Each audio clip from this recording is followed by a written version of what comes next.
10, Hone Harawira. Tēnā koe, Mr. Speaker, kia ora tātou i te whare. To the Minister of Foreign Affairs, what steps has the New Zealand government taken to denounce the shooting by Chilean forces of indigenous Rapa Nui during an operation to evict them from stolen ancestral lands that they were seeking to reclaim? The Honourable Murray McCulloch. The New Zealand government views with concern reports of clashes between Chilean police and indigenous Polynesian residents of Rapa Nui, also known as Easter Island. It's understood that the clashes occurred as police attempted to remove indigenous protesters from buildings they occupied approximately 3 months ago. The New Zealand government urges the parties to find a peaceful resolution to this matter and will convey that view to the parties as appropriate. Hone Harawira. Does the Minister support the United Nations Declaration on the Rights of Indigenous Peoples, as endorsed by both the governments of New Zealand and Chile, that states that Indigenous peoples have the right to not be forcibly removed from their lands or territories?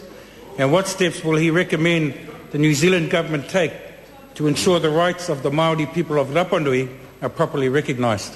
The Honourable Murray McCulloch. Speaker, with regard to the first part of the question, the government's support for the Declaration of the Rights of Indigenous People, the United Nations is well known and is a matter of public record. With regard to the second part of the member's question, sir, the land, as I understand it, was occupied by protesters because they regard this as ancestral land that was unlawfully taken many years ago. The government of Chile takes the view that it's acted to try and maintain law and order.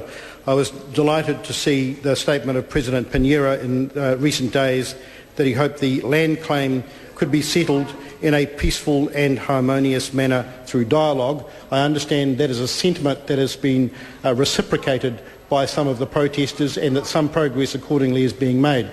Hone Harawira.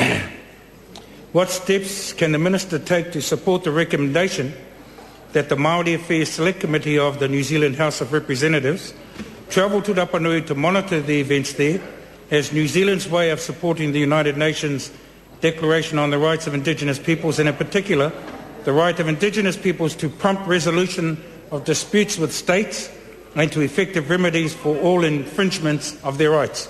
The Honourable Murray McCulloch. So, Speaker, I have to confess to the member I was not previously aware of that recommendation from the Select Committee, but the government, of course, always gives the most serious consideration to representations made by the Māori Affairs Select Committee, as it will on this occasion.